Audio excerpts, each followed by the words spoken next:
അസ്സലാമു അലൈക്കും വറഹ്മത്തുള്ളാഹി വബറകാത്ത്. നാളെ നമുക്ക് നോമ്പല്ലേ വരുന്നത്. അപ്പോൾ നമ്മൾക്ക് ഇന്ന് രാത്രി നിയ്യത്ത് വെക്കേണ്ടതല്ലേ? ആ നിയ്യത്തും നിയ്യത്തിൻ്റെ അർത്ഥവും ഞാൻ പറഞ്ഞു തരാം. നവൈതു സൗമഅദിൻ അൻ അദാഇ ഫർളി റമളാനി ആദി സനത്തിലില്ല. ഞാൻ അതിൻ്റെ അർത്ഥം കൂടി പറഞ്ഞു തരാം. നവൈതു ഞാൻ കരുതി, ഉദ്ദേശിച്ചു. സൗമഅദിൻ നാളത്തെ നോമ്പ്. അൻ അദാഇ ഫർളി റമളാൻ റമദാനിലെ നിർബന്ധമായ ഫർളായ നോമ്പ് വീട്ടുന്നതിനായി. ആദി സനത്തി ഈ വർഷത്തെ. ലില്ലാഹി തആല അല്ലാഹു തആലക്ക് വേണ്ടി. റമളാൻ മാസത്തെ ഓരോ ദിവസത്തെയും നോമ്പ്. രാത്രിയിൽ ഈ നിയ്യത്ത് കരുതി കിടക്കുക. ഇൻഷാ അല്ലാഹ്.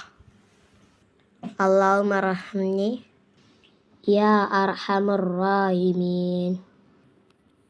കരുണ കാണിക്കുന്നവരിൽ ഏറ്റവും വലിയ കരുണാനിധിയായവനെ. റമളാൻ മാസത്തിലെ 10 ദിവസത്തെ ദിക്റിൻ്റെ അർത്ഥമാണ്. അതുകൊണ്ട് മറക്കാതെ ചൊല്ലണേ, ദുആയിൽ ഉൾപ്പെടുത്തണേ. ഇതൊരു ഉപകാരപ്രദമായ ഇൽമാണ്. ലൈക്ക് ചെയ്യാനും സബ്സ്ക്രൈബ് ചെയ്യാനും മറക്കരുതേ. ഇൻഷാ അല്ലാഹ്.